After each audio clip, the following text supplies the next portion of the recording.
Pension ഗുണഭോക്താക്കൾക്ക് August മാസത്തെ ആനുകൂല്യ വിതരണവുമായി ബന്ധപ്പെട്ട ഏറ്റവും പുതിയ അറിയിപ്പെത്തി. എല്ലാവിധ സർക്കാർ അറിയിപ്പുകൾക്കുമായി ഈ ചാനൽ സബ്സ്ക്രൈബ് ചെയ്യുക. കേരള സർക്കാരിൻ്റെ അഭയകിരണം പദ്ധതിയിലേക്കുള്ള അപേക്ഷകൾ നിലവിൽ ആരംഭിച്ചിട്ടുണ്ട്. 2026-27 വർഷത്തേക്കുള്ള അപേക്ഷയാണ് നിലവിൽ ആരംഭിച്ചത്. 50 വയസ്സിന് മുകളിൽ പ്രായമുള്ള വിധവകളെ സംരക്ഷിക്കുന്ന ബന്ധുക്കൾക്ക് പ്രതിമാസം 1000 വീതം സഹായധനം ലഭിക്കും. ഒരു വനിതാ ശിശുവികസന വകുപ്പ് പദ്ധതിയാണ് ഇത്. അപേക്ഷിക്കാൻ അർഹതയുള്ളവർക്ക് സമീപത്തെ അംഗനവാടി ടീച്ചറെ കണ്ട് ഫോം വാങ്ങാവുന്നതാണ്. വിധവയെ പരിചരിക്കുന്ന മകൾ അല്ലെങ്കിൽ മരുമകൾ, ബന്ധു എന്നിവർക്കാണ് ആനുകൂല്യം ലഭിക്കുക. വിധവക്ക് നേരിട്ടല്ല. വിധവക്ക് 50 വയസ്സ് പൂർത്തിയായിരിക്കണം. മാസം 1000 വീതം, വർഷം 12,000 ലഭിക്കുന്നു. സംസ്ഥാന സർക്കാർ ജീവനക്കാർക്ക് UDF സർക്കാരിൻ്റെ ഓണസമ്മാനം 2% ക്ഷാമബത്ത ഈ മാസം അനുവദിക്കും. ഓഗസ്റ്റ് മാസത്തെ ശമ്പളത്തിനൊപ്പം ഉയർന്ന തുക ലഭിക്കും. ഓഗസ്റ്റ് അവസാന ആഴ്ച ഓണമായതിനാൽ ആ മാസത്തെ ശമ്പളം നേരത്തെ നൽകേണ്ടി വരും. ഒരു ഗഡു DA നൽകാൻ 60 കോടിയോളം രൂപ അധികമായി വേണ്ടിവരുമെന്നാണ് കണക്കാക്കുന്നത്. ഈ വർഷം ആദ്യം ലഭിക്കേണ്ട ജീവനക്കാരുടെ ഒരു ഗഡു DA കുടിശ്ശികയാണ്. ഇതാണ് ഓഗസ്റ്റിൽ അനുവദിക്കുക. ക്ഷാമബത്തക്കൊപ്പം പെൻഷൻകാർക്ക് ക്ഷാമാശ്വാസവും ലഭിക്കും. സാമൂഹിക സുരക്ഷാ പെൻഷന് പുറമെ കെട്ടിട നിർമ്മാണ തൊഴിലാളി പെൻഷനുകൾ കൈപ്പറ്റുന്ന ഗുണഭോക്താക്കൾക്ക് ഓണത്തോടനുബന്ധിച്ച് വിവിധ ഘട്ടങ്ങളിലായി തുക വിതരണം ആരംഭിക്കുമെന്ന് ധനവകുപ്പിന്റെ ഭാഗത്തു നിന്നും അറിയിപ്പുകൾ എത്തിച്ചേർന്നു. ഓണത്തോടനുബന്ധിച്ച് ഗുണഭോക്താക്കൾക്ക് 2 ഗഡു പെൻഷൻ തുകയായ 4000 രൂപ വരെ വിതരണം ചെയ്തേക്കുമെന്നുള്ള അറിയിപ്പുകൾക്ക് പിന്നാലെയാണ് സംസ്ഥാനത്ത് ക്ഷേമ പെൻഷൻ നേരിട്ട് വിതരണം ചെയ്യുന്ന രീതിയിലും മാറ്റം വരുത്തുന്നതുമായി ബന്ധപ്പെട്ട് നിലനിൽക്കുന്ന സംശയങ്ങളിൽ സംസ്ഥാന സർക്കാർ ഔദ്യോഗിക വിശദീകരണവുമായി ഇപ്പോൾ രംഗത്ത് വന്നിരിക്കുന്നത്. പുതിയ സർക്കാർ അധികാരത്തിൽ എത്തുന്ന സാഹചര്യത്തിൽ പെൻഷൻ തുക അടിസ്ഥാന പെൻഷൻ എന്ന ഇനത്തിൽ 3000 രൂപ വീതമാക്കി വിതരണം ചെയ്യുമെന്ന് സർക്കാർ നേരത്തെ തന്നെ അറിയിച്ചിരുന്നു. പെൻഷൻ 3000 രൂപയിലേക്ക് ഉയർത്തുന്നത് സംബന്ധിച്ചിട്ടുള്ള നടപടിക്രമങ്ങളുടെ ഭാഗമായാണ് പുതിയ മാറ്റം. പെൻഷൻ വിതരണം ചെയ്ത ശേഷം ബാക്കിയാകുന്ന തുക തിരിച്ചടക്കുന്നതിൽ ഉണ്ടാകുന്ന വലിയ കാലതാമസവും അർഹതയില്ലാത്തവരെയും ഒന്നിൽ കൂടുതൽ പെൻഷൻ കൈപ്പറ്റുന്നവരെയും ഒഴിവാക്കാനും കണ്ടെത്താനുമാണ് ഈ പുതിയ നടപടി എന്ന് സർക്കാർ വിശദീകരിക്കുന്നത്. കൂടാതെ കേന്ദ്ര സർക്കാരിൻ്റെ DBT നിർദ്ദേശങ്ങൾ പാലിക്കാത്തത് മൂലം കേന്ദ്ര ധനസഹായം നഷ്ടപ്പെടുന്നത് ഒഴിവാക്കാനാണ് പെൻഷൻ വിതരണം ബാങ്ക് അക്കൗണ്ട് വഴി ആക്കുന്നതെന്നും സർക്കാർ വ്യക്തമാക്കി. നിലവിൽ 27 ലക്ഷത്തോളം വരുന്ന ഗുണഭോക്താക്കൾക്ക് അക്കൗണ്ട് നമ്പറുകൾ നൽകിയിട്ടുള്ള മുറക്ക് അക്കൗണ്ടുകളിലേക്കും 24 ലക്ഷത്തോളം വരുന്ന ഗുണഭോക്താക്കൾക്ക് കൈകളിലേക്കുമാണ് പെൻഷൻ വിതരണം ആരംഭിക്കുന്നത്. ഓഗസ്റ്റ് മാസത്തിൽ ഗുണഭോക്താക്കൾക്ക് ഈ രീതിയിൽ തന്നെയായിരിക്കും വിതരണം ആരംഭിക്കുന്നതെന്നും കൈകളിൽ തുക സ്വീകരിച്ചുകൊണ്ടിരിക്കുന്ന ഗുണഭോക്താക്കൾക്ക് DBT സംവിധാനത്തിലേക്ക് മാറുന്നതിനായി സമയം അനുവദിക്കുമെന്നും സർക്കാർ വ്യക്തമാക്കി. സർക്കാരിൻ്റെ പുതിയ ഉത്തരവ് ഇപ്പോൾ വന്നിരിക്കുകയാണ്. സർക്കാരിൻ്റെ പുതിയ ഉത്തരവ് പ്രകാരം പൂർണ്ണമായും കിടപ്പ് രോഗികളായ ഗുണഭോക്താക്കൾക്ക് ഒഴികെ മറ്റെല്ലാ സാമൂഹിക സുരക്ഷാ പെൻഷൻ ബോർഡ് പെൻഷൻ ഗുണഭോക്താക്കൾക്കും ഇനി മുതൽ പെൻഷൻ തുക ബാങ്ക് അക്കൗണ്ടുകളിലേക്ക് നേരിട്ടെത്തും. ഡയറക്റ്റ് ബെനിഫിറ്റ് ട്രാൻസ്ഫർ അഥവാ DBT സംവിധാനത്തിലൂടെ ആധാറുമായി ബന്ധിപ്പിച്ച ബാങ്ക് അക്കൗണ്ടുകളിലേക്കാണ് തുക കൈമാറുക. നിലവിൽ സഹകരണ സംഘങ്ങൾ മുഖേന ഏജന്റുമാർ നേരിട്ട് വീടുകളിലെത്തി പെൻഷൻ വിതരണം ചെയ്യുന്ന രീതിയാണ് സംസ്ഥാനത്ത് തുടരുന്നത്. എന്നാൽ വിതരണം ചെയ്യാതെ ശേഷിക്കുന്ന തുകകൾ സമയബന്ധിതമായി സർക്കാരിലേക്ക് തിരിച്ചടക്കുന്നതിലെ കാലതാമസം, സേവന പോർട്ടലിൽ രേഖപ്പെടുത്തലുകളിലുള്ള പൊരുത്തക്കേടുകൾ എന്നിവ വലിയ പ്രതിസന്ധി സൃഷ്ടിച്ചിരുന്നു. ഇതുകൂടാതെ അർഹതയില്ലാത്തവർക്കും ഒരേ വ്യക്തിക്ക് ഒന്നിലധികം തവണ പെൻഷൻ ലഭിക്കുന്ന സാഹചര്യത്തിനും തടയിടാനാണ് സർക്കാർ ഈ പരിഷ്കാരം കൊണ്ടുവന്നിരിക്കുന്നത് എന്നാണ് ഉത്തരവിൽ പറഞ്ഞിട്ടുള്ളത്. 2016-ൽ LDF സർക്കാർ അധികാരത്തിൽ വന്നതു മുതലാണ് ആവശ്യപ്പെടുന്നവർക്കെല്ലാം പ്രാഥമിക സഹകരണ ബാങ്കുകൾ വഴി പെൻഷൻ വീട്ടിലെത്തിക്കുന്ന പദ്ധതി ആരംഭിച്ചത്. നിലവിൽ പെൻഷൻ വാങ്ങുന്ന ആകെ 52 ലക്ഷത്തോളം ഗുണഭോക്താക്കളിൽ 23 ലക്ഷം പേരും നേരിട്ട് പണം കൈപ്പറ്റുന്നവരാണ്. സർക്കാരിൻ്റെ ഈ പുതിയ തീരുമാനം ഇവരിൽ വലിയൊരു വിഭാഗത്തെ നേരിട്ട് ബാധിക്കും. കിടപ്പ് രോഗികൾക്ക് പുറമെ അംഗപരിമിതർ, അവശരായവർ, ആശ്രയിക്കാൻ വിശ്വസ്തർ ഇല്ലാത്തവർ, സമീപത്ത് ബാങ്കുകളോ ATMകളോ ഇല്ലാത്തവർ എന്നിവർക്കെല്ലാം നിലവിലെ നേരിട്ടുള്ള വിതരണ രീതി വലിയ ആശ്വാസമായിരുന്നു. പെൻഷൻ വീട്ടിൽ എത്തിച്ചു നൽകുന്നതിനായി ഓരോ വ്യക്തിക്കും തുക എത്തിക്കുമ്പോൾ ഏജന്റിന് 25 രൂപയും ബന്ധപ്പെട്ട സഹകരണ സംഘത്തിന് 5 രൂപയും സർക്കാർ ഇൻസെൻറ്റീവായി നൽകിയിരുന്നു. സംസ്ഥാനത്തെ 1625 സംഘങ്ങളിലെ 5000-ഓളം ഏജന്റുമാരാണ് നിലവിൽ വീടുകളിലെത്തി പെൻഷൻ വിതരണം ചെയ്യുന്നത്. പുതിയ മാറ്റത്തോടെ ഇവർക്കും സഹകരണ സംഘങ്ങൾക്കും വലിയ തുകയും വരുമാന നഷ്ടം ഉണ്ടാകും. പെൻഷൻ വിതരണം നടത്തുന്ന സാമൂഹിക സുരക്ഷാ പെൻഷൻ കമ്പനി ആവശ്യപ്പെട്ടത് അനുസരിച്ചാണ് വിതരണ രീതി പൂർണ്ണമായും അക്കൗണ്ട് വഴിയാക്കാൻ തീരുമാനിച്ചതെന്ന് സർക്കാർ വ്യക്തമാക്കി. ഓഗസ്റ്റ് മാസത്തിലെ പെൻഷൻ വിതരണ നടപടികൾ സംസ്ഥാന സർക്കാരിന്റെ ഭാഗത്തു നിന്നും ആരംഭിച്ച സാഹചര്യത്തിൽ ഈ മാസം കൂടി ഗുണഭോക്താക്കൾക്ക് പഴയ രീതിയിൽ തന്നെ പെൻഷൻ തുക എത്തിച്ചേരും. കൈകളിൽ തുക സ്വീകരിക്കുന്ന ഗുണഭോക്താക്കൾക്ക് ബാങ്ക് അക്കൗണ്ടുകളിലേക്ക് മാറുന്നതുമായി ബന്ധപ്പെട്ട് കൂടുതൽ അറിയിപ്പുകൾ ഉടൻ തന്നെ പുറത്തുവരും. ഓണം ഉത്സവ ബത്തയുടെയും മറ്റു ആനുകൂല്യങ്ങളുടെയും വിതരണത്തിൽ യാതൊരു മാറ്റവും ഉണ്ടാകില്ലെന്ന് മുൻ വർഷത്തെ പോലെ ഇക്കുറിയും സമയബന്ധിതമായി വിതരണം ചെയ്യുമെന്നും മന്ത്രി വ്യക്തമാക്കി. പൊതുമേഖലാ സ്ഥാപനങ്ങളിലെ തൊഴിലാളികൾക്കുള്ള ഉത്സവ ബത്ത മാർഗനിർദ്ദേശങ്ങൾ സംബന്ധിച്ച സർക്കാർ ഉത്തരവ് അടുത്ത മന്ത്രിസഭാ യോഗത്തിൽ ചർച്ച ചെയ്ത് തീരുമാനിക്കും. IT മേഖലയിലെ തൊഴിൽ പ്രശ്നങ്ങളിൽ സർക്കാർ ഇടപെടൽ തുടർന്നുമുണ്ടാകും. മുഖ്യമന്ത്രിയുടെ സമയം ലഭിച്ചാലുടൻ ലേബർ കോഡുമായി ബന്ധപ്പെട്ട ശില്പശാല സംഘടിപ്പിക്കുമെന്നും മന്ത്രി ഉറപ്പു നൽകി. ഓണം ഉത്സവ ബത്ത മറ്റു ആനുകൂല്യ വിതരണം എന്നിവ ചർച്ച ചെയ്യാൻ ചേർന്ന തൊഴിലാളി സംഘടനാ പ്രതിനിധികളുടെ യോഗത്തിൽ സംസാരിക്കുകയായിരുന്നു അദ്ദേഹം. പൂട്ടിക്കിടക്കുന്ന തോട്ടങ്ങളിലെ 2087 തൊഴിലാളികൾക്ക് ഈ വർഷം ഓണത്തിന് 1000 രൂപയുടെ സപ്ലൈകോ ഓണം ഗിഫ്റ്റ് കാർഡ് വിതരണം ചെയ്യും. 3 വർഷത്തിലധികമായി പൂട്ടിക്കിടക്കുന്ന കയർ സ്ഥാപനങ്ങൾ, സ്വകാര്യ പൊതുമേഖലാ സ്ഥാപനങ്ങൾ, എസ്റ്റേറ്റുകൾ എന്നിവിടങ്ങളിലെ 9806 തൊഴിലാളികൾക്ക് ഓണത്തിന് തുക അനുവദിക്കും. ഒന്നോ അതിലധികമോ വർഷമായി പൂട്ടിക്കിടക്കുന്ന കശുവണ്ടി ഫാക്ടറികളിലെ തൊഴിലാളികൾക്ക് 2500 രൂപ നിരക്കിൽ ധനസഹായം അനുവദിക്കുമെന്നും മന്ത്രി വ്യക്തമാക്കി. ക്ഷേമ പെൻഷൻ വിതരണം ബാങ്ക് അക്കൗണ്ട് വഴിയാക്കുന്നത് തിടുക്കത്തിൽ നടപ്പാക്കില്ലെന്ന് സർക്കാർ. ഓണക്കാലത്തും നിലവിലെ രീതി തന്നെ തുടരും. കിടപ്പ് രോഗികൾ ഒഴികെയുള്ള ഗുണഭോക്താക്കൾക്ക് ക്ഷേമ പെൻഷൻ വിതരണം പൂർണ്ണമായും ബാങ്ക് അക്കൗണ്ട് വഴിയാക്കാനുള്ള തീരുമാനം തിടുക്കത്തിൽ നടപ്പാക്കില്ലെന്ന് സർക്കാർ വ്യക്തമാക്കി. പുതിയ സംവിധാനത്തിലേക്ക് മാറുന്നതിന് മുൻപായി ഗുണഭോക്താക്കൾക്ക് ബാങ്ക് അക്കൗണ്ട് എടുക്കുന്നതിന് മതിയായ സമയം അനുവദിക്കും. വരാനിരിക്കുന്ന ഓണക്കാലത്തുൾപ്പെടെ പെൻഷൻ വിതരണം നിലവിലെ രീതിയിൽ തന്നെ തുടരാനാണ് സർക്കാരിൻ്റെ തീരുമാനം. ക്ഷേമ പെൻഷൻ വാങ്ങുന്ന എല്ലാവർക്കും ബാങ്ക് അക്കൗണ്ട് ഉണ്ടെന്ന് ഉറപ്പാക്കിയതിനു ശേഷം മാത്രമേ പുതിയ പരിഷ്കാരം പ്രാബല്യത്തിൽ കൊണ്ടുവരികയുള്ളൂ. ഇതിനായി വേഗത്തിൽ ബാങ്ക് അക്കൗണ്ടുകൾ എടുപ്പിക്കുന്നതിനുള്ള നടപടികളും സർക്കാരിൻ്റെ ഭാഗത്തു നിന്ന് ഉണ്ടാകും. ഈ നടപടിക്രമങ്ങൾ പൂർത്തിയായ ഉടൻ തന്നെ വിതരണം ബാങ്ക് വഴിയാക്കാനാണ് ലക്ഷ്യമിടുന്നത്. മുൻപ് തീരുമാനിച്ചതുപോലെ തന്നെ കിടപ്പ് രോഗികളെ ഈ പരിഷ്കാരത്തിൽ നിന്ന് ഒഴിവാക്കിയിട്ടുണ്ട്. പുതിയ തീരുമാനത്തിന്റെ പശ്ചാത്തലത്തിൽ ഗുണഭോക്താക്കൾക്ക് യാതൊരുവിധ ആശങ്കയും വേണ്ടെന്ന് സർക്കാർ അറിയിച്ചു. ക്ഷേമ പെൻഷൻ വിതരണം അവസാനിപ്പിക്കുന്നതിനായിട്ടുള്ള സർക്കാരിന്റെ രഹസ്യ നീക്കമാണ് നടക്കുന്നതെന്ന് പ്രതിപക്ഷം ആരോപണത്തെ സർക്കാർ പൂർണ്ണമായും തള്ളിക്കളഞ്ഞു. അർഹരായ എല്ലാവർക്കും തടസ്സങ്ങളില്ലാതെ പെൻഷൻ ലഭ്യമാക്കാനാണ് പുതിയ സംവിധാനം ഏർപ്പെടുത്തുന്നത്. നിലവിൽ സഹകരണ സൊസൈറ്റികളിലെ ഏജന്റുമാർ മുഖേനയാണ് പലർക്കും ക്ഷേമ പെൻഷൻ തുക വീട്ടിലെത്തിച്ച് നൽകുന്നത്. എന്നാൽ ഗുണഭോക്താക്കൾക്ക് വിതരണം ചെയ്യാത്ത പെൻഷൻ തുക സർക്കാരിലേക്ക് യഥാസമയം തിരിച്ചടക്കുന്നതിൽ ചിലയിടങ്ങളിൽ വീഴ്ചകൾ കണ്ടെത്തിയിരുന്നു. ഇത്തരം സാമ്പത്തിക ക്രമക്കേടുകൾ പൂർണ്ണമായും ഒഴിവാക്കുക എന്ന ലക്ഷ്യത്തോടെയാണ് പെൻഷൻ വിതരണം നേരിട്ട് ബാങ്ക് അക്കൗണ്ട് വഴിയാക്കാൻ സർക്കാർ തീരുമാനിച്ചത്. മറ്റൊരറിയിപ്പ്, ഗാർഹിക LPG കണക്ഷനുകളുടെ EKYC പൂർത്തിയാക്കാനുള്ള സമയപരിധി അടുത്തു. ഓഗസ്റ്റ് 15-നകം ബയോമെട്രിക് വിവരങ്ങൾ പുതുക്കി നൽകിയില്ലെങ്കിൽ സബ്സിഡി നിരക്കിലുള്ള സിലിണ്ടറുകളുടെ വിതരണം തടസ്സപ്പെടാൻ സാധ്യതയുണ്ടെന്ന് കേന്ദ്ര പെട്രോളിയം മന്ത്രാലയം എണ്ണക്കമ്പനികളും മുന്നറിയിപ്പ് നൽകി. വ്യാജ കണക്ഷനുകളും ഒരേ വ്യക്തിയുടെ പേരിലുള്ള ഒന്നിലധികം ഗ്യാസ് കണക്ഷനുകളും കണ്ടെത്തി ഒഴിവാക്കാനും അർഹരായ ഉപഭോക്താക്കൾക്ക് മാത്രം സബ്സിഡി ആനുകൂല്യങ്ങൾ ഉറപ്പുവരുത്താനുമാണ് പെട്രോളിയം മന്ത്രാലയം ഈ നടപടി ശക്തമാക്കിയത്.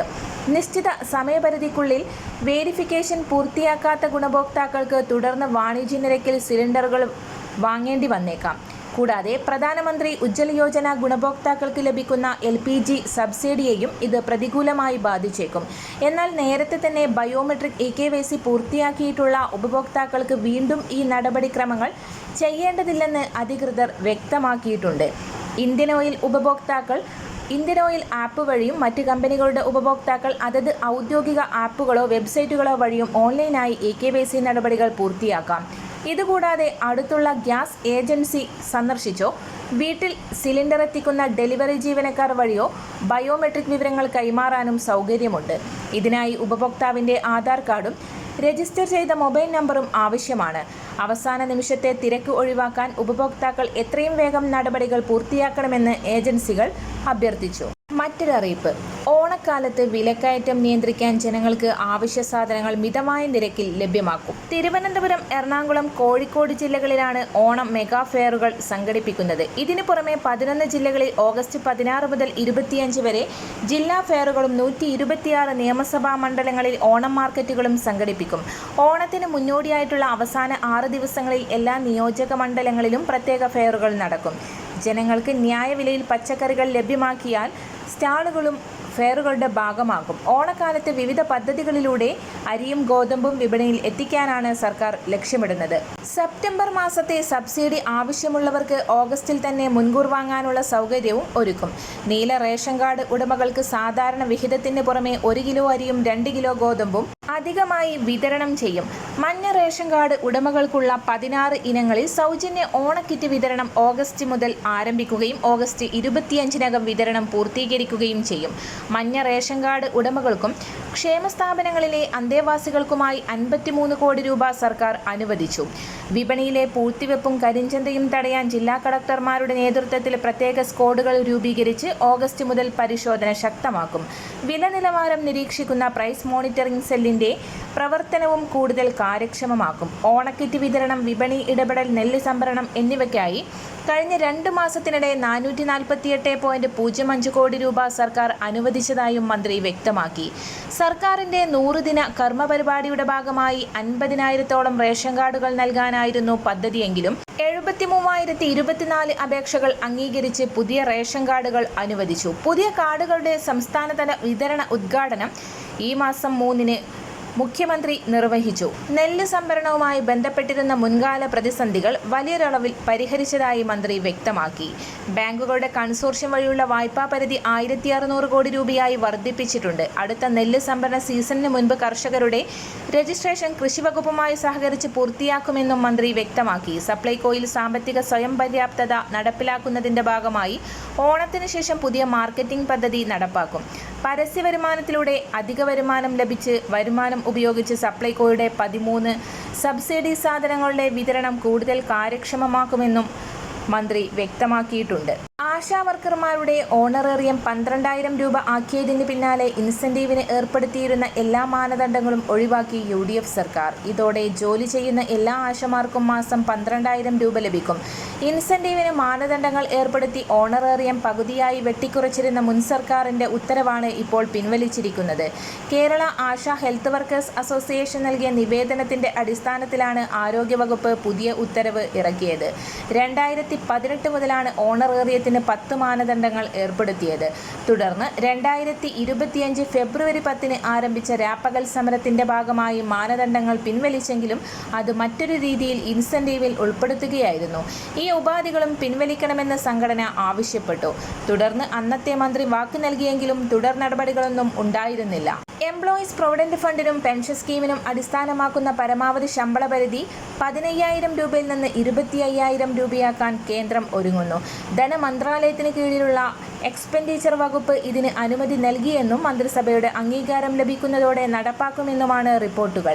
2014 സെപ്റ്റംബർ 1-ന് നിലവിൽ വന്ന EPF സ്കീം പ്രകാരം 15,000 രൂപയാണ് ശമ്പള പരിധി. ഇത് 25,000 ആക്കി ഉയർത്തുന്നത് എന്ന് മുതലെന്ന് മന്ത്രിസഭയുടെ അനുമതി ലഭിച്ച ശേഷമായിരിക്കും തീരുമാനിക്കുക. 2027 ഏപ്രിൽ മുതലാകും നടപ്പാക്കുക എന്നും സൂചനയുണ്ട്.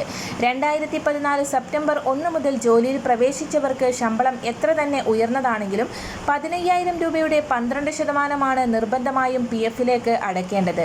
സമാനമായ തുക തൊഴിലുടമയും അടക്കും. ഇതിൽ നിന്ന് 15,000 രൂപയുടെ 8.33%-മായ 1,250 രൂപ പെൻഷൻ ഫണ്ടിലേക്ക് പോകും. ശമ്പള പരിധി 25,000 രൂപയാക്കിയാൽ തൊഴിലാളിയുടെ 3,000 രൂപ PF-ലെത്തും. തൊഴിലുടമയുടെ 3,000 രൂപയിൽ നിന്ന് 2,082 രൂപ പെൻഷൻ ഫണ്ടിലേക്ക്, ബാക്കി 918 രൂപ PF-ലേക്കുമെത്തും. അതായത് ആകെ 3,918 രൂപയായിരിക്കും PF-ലെത്തുക.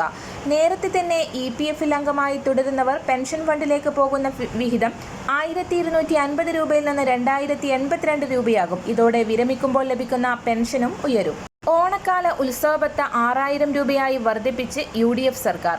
ആധാരമെഴുത്തുകാർ, പകർപ്പെഴുത്തുകാർ, സ്റ്റാമ്പ് അംഗങ്ങൾ, ക്ഷേമനിധി അംഗങ്ങൾ എന്നിവർക്ക് ബാധകമാണ് ഇത്. 6000-ഓളം വരുന്ന ക്ഷേമനിധി ബോർഡ് അംഗങ്ങൾക്ക് ഉത്സവബത്തയുടെ ആനുകൂല്യം ലഭിക്കുമെന്ന് മന്ത്രി വ്യക്തമാക്കി. മുൻപ് 5500 രൂപയായിരുന്നു ഉത്സവബത്തയായി നൽകിയിരുന്നത്. 500 രൂപയുടെ വർധനവാണ് ഉണ്ടായിരിക്കുന്നത്. അംഗങ്ങളുടെ മക്കൾക്ക് ഉന്നത വിദ്യാഭ്യാസ വായ്പ 3 ലക്ഷത്തിൽ നിന്ന് 6 ലക്ഷമായും വർദ്ധിപ്പിച്ചിട്ടുണ്ട്. മറ്റൊരറിയിപ്പ്. മുൻഗണനാ റേഷൻ കാർഡ് അനുവദിക്കാനുള്ള മാനദണ്ഡങ്ങളിൽ ഇളവ് വരുത്താൻ സർക്കാർ ആലോചന. 1100 ചതുരശ്ര അടി വരെ വിസ്തീർണമുള്ള വീടുകളും 800 cc എഞ്ചിൻ ശേഷിയുള്ള വാഹനങ്ങളും മുൻഗണനാ റേഷൻ കാർഡ് ലഭിക്കാൻ തടസ്സമായേക്കില്ല. 2 നിബന്ധനകളിലും ഇളവ് വരുത്തുന്നത് സംബന്ധിച്ച റിപ്പോർട്ട് ധനകാര്യ വകുപ്പിന്റെ പരിഗണനയിൽ. ഉപഭോക്താക്കൾക്കുള്ള മറ്റ് ആനുകൂല്യങ്ങൾ കൂടി മുൻഗണനാ റേഷൻ കാർഡിന്റെ പരിധിയിൽ വരുന്നതിനാൽ ധനകാര്യ വകുപ്പിന്റെ വിശദമായ പരിശോധനയും അനുമതിയും ആവശ്യമാണ്. ശേഷം സർക്കാർ തലത്തിലായിരിക്കും അന്തിമ തീരുമാനം ഉണ്ടാവുക. 2018 സംസ്ഥാന ഭക്ഷ്യസുരക്ഷാ ചട്ടപ്രകാരം 1000 ചതുരശ്ര അടിയാണ് വീട് പരിധി. 4 അതിലധികമോ ചക്രങ്ങളുള്ള വാഹനങ്ങൾ ഉള്ളവരും പരിധിക്ക് പുറത്താണ്. നിലവിലെ സാമൂഹിക സാഹചര്യത്തിൽ 4 ചക്ര വാഹനം ആഡംബരമല്ലെന്ന നിരീക്ഷണത്തിലാണ് 800 cc എഞ്ചിൻ ശേഷിയുള്ള കാറുകൾക്ക് ഇളവ് നൽകാൻ ആലോചിക്കുന്നത്. ഭിന്നശേഷിക്കാരായ അംഗങ്ങളുടെ യാത്രക്കായി കാറടക്കം ഉപയോഗിക്കുന്ന കുടുംബങ്ങളുമുണ്ട്. 1 ഏക്കറിലധികം ഭൂമി കൈവശമുള്ളവർക്ക് ഭൂമിയുടെ തരം അനുസരിച്ചും പരിഗണന ലഭിക്കും. മാനദണ്ഡങ്ങളിൽ ഇളവ് വരുത്തണമെന്ന വ്യാപക ആവശ്യം ഉയർന്നതിന്റെ അടിസ്ഥാനത്തിൽ ഭക്ഷ്യമന്ത്രി അനൂപ് ജേക്കബ് സിവിൽ സപ്ലൈസ് കമ്മീഷണറോട് റിപ്പോർട്ട് ആവശ്യപ്പെട്ടിരുന്നു. ഇന്ദിരാഗാന്ധി ദേശീയ വാർദ്ധക്യകാല പെൻഷനുകൾ, വിധവാ പെൻഷനുകൾ, ഭിന്നശേഷി പെൻഷനുകൾ, അവിവാഹിത പെൻഷനുകൾ, ക്ഷേമനിധി ബോർഡുകൾ വഴി പെൻഷൻ തുക സ്വീകരിക്കുന്ന ഗുണഭോക്താക്കൾ എന്നിവർക്ക് പെൻഷൻ തുക മുടങ്ങാതെ എത്തിച്ചേരുന്നതിനായുള്ള വാർഷിക മസ്റ്ററിംഗ് ഇപ്പോൾ പുരോഗമിക്കുകയാണ്. 5 സാമൂഹിക സുരക്ഷാ പെൻഷനുകൾക്ക് പുറമെ ക്ഷേമനിധി ബോർഡുകൾ വഴി പെൻഷൻ തുക സ്വീകരിക്കുന്ന ഗുണഭോക്താക്കൾക്കും വാർഷിക മസ്റ്ററിംഗ് ബാധകമാണ്. ജൂലൈ മാസം 17 മുതലാണ് മസ്റ്ററിംഗ് ആരംഭിച്ചത്. സെപ്റ്റംബർ മാസം 30 വരെയാണ് മസ്റ്ററിംഗിനായി സർക്കാർ പ്രഖ്യാപിച്ചിരിക്കുന്ന ഔദ്യോഗിക തീയതി. ഗുണഭോക്താക്കൾക്ക് ഇപ്പോൾ തന്നെ മസ്റ്ററിംഗ് പൂർത്തീകരിക്കാവുന്നതാണ്. മസ്റ്ററിംഗ് കൃത്യമായി സർക്കാർ നിശ്ചയിച്ച് നൽകിയിട്ടുള്ള കാലയളവിനുള്ളിൽ പൂർത്തിയാക്കാത്ത ഗുണഭോക്താക്കൾക്ക് ഒക്ടോബർ മാസം മുതലുള്ള വർദ്ധിപ്പിച്ച പെൻഷൻ തുകയടക്കം എത്തിച്ചേരുകയില്ല. ഇതുവരെയും പെൻഷൻ തുകയിൽ മുടക്കം വന്നിട്ടുള്ള ഗുണഭോക്താക്കൾക്കും മസ്റ്ററിംഗ് ബാധകമാണ്. മസ്റ്ററിംഗ് പൂർത്തിയാകുന്നതോടുകൂടി ഇവർക്കുള്ള പെൻഷൻ പുനഃസ്ഥാപിച്ച് കിട്ടും. മസ്റ്ററിംഗ് പൂർത്തിയാക്കുന്നതിന് വേണ്ടി അക്ഷയ കേന്ദ്രങ്ങളെയാണ് സർക്കാർ ചുമതലപ്പെടുത്തിയിട്ടുള്ളത്. മസ്റ്ററിംഗ് ചെയ്യാത്ത ഗുണഭോക്താക്കളെ കൃത്യമായി കണ്ടെത്തുകയും അങ്ങനെയുള്ള ഗുണഭോക്താക്കളുടെ അർഹതാ പരിശോധന നടത്തുകയും അനർഹരെന്ന് കണ്ടെത്തിയാൽ പെൻഷൻ പട്ടികയിൽ നിന്ന് ഒഴിവാക്കുകയും ചെയ്യും. അർഹതാ പരിശോധന നടത്തുമ്പോൾ പെൻഷൻ ഗുണഭോക്താവ് നേരത്തെ തന്നെ മരണപ്പെട്ടിട്ടും പെൻഷൻ ബന്ധുക്കൾ കൈപ്പറ്റുന്നത് ശ്രദ്ധയിൽപ്പെടുകയാണെങ്കിൽ പിഴപ്പലിശ ഉൾപ്പെടെ ഇതുവരെ കൈപ്പറ്റിയ പെൻഷൻ തുക ബന്ധുക്കളിൽ നിന്ന് സർക്കാർ തിരികെ പിടിക്കുകയും ചെയ്യും. പെൻഷൻ വാങ്ങുന്ന ഗുണഭോക്താക്കൾ ജീവിച്ചിരിപ്പുണ്ടെന്നും കൃത്യമായി ആനുകൂല്യം കൈപ്പറ്റുന്നുണ്ടെന്നും സർക്കാരിന് ബോധ്യപ്പെടുത്തുന്നതിന് വേണ്ടിയാണ് മസ്റ്ററിംഗ് ഏർപ്പെടുത്തിയിട്ടുള്ളത്.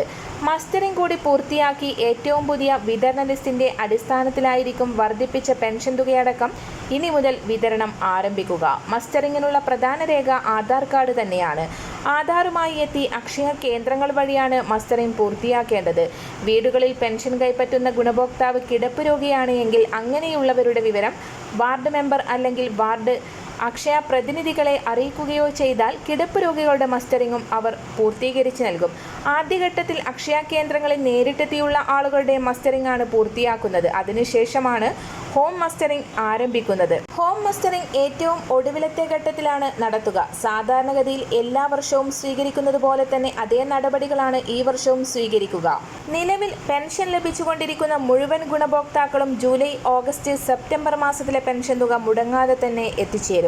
സെപ്റ്റംബർ മാസം 30-ന് മസ്റ്ററിംഗിനുള്ള കാലാവധി അവസാനിക്കുന്നതോടുകൂടി മസ്റ്ററിംഗ് പൂർത്തിയാക്കാത്തവർക്ക് ഒക്ടോബർ മാസം മുതലുള്ള പെൻഷൻ തുകയാണ് തടസ്സപ്പെടാൻ പോകുന്നത്.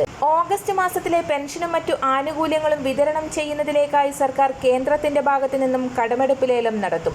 ചൊവ്വാഴ്ച കടമെടുപ്പ് ലേലം പൂർത്തിയാകുന്നതോടുകൂടി ബുധനാഴ്ച മുതൽ പെൻഷൻ വിതരണ നടപടികൾ ആരംഭിക്കും. പെൻഷൻ വർധനവ് സംബന്ധിച്ചിട്ടുള്ള സുപ്രധാന പ്രഖ്യാപനങ്ങളും മറ്റ് അറിയിപ്പുകളും ഉടൻ തന്നെ പുറത്തുവരും. എല്ലാവിധ സർക്കാർ അറിയിപ്പുകൾക്കും മറ്റു വാർത്തകൾക്കുമായി ഈ ചാനൽ സബ്സ്ക്രൈബ് ചെയ്യുക.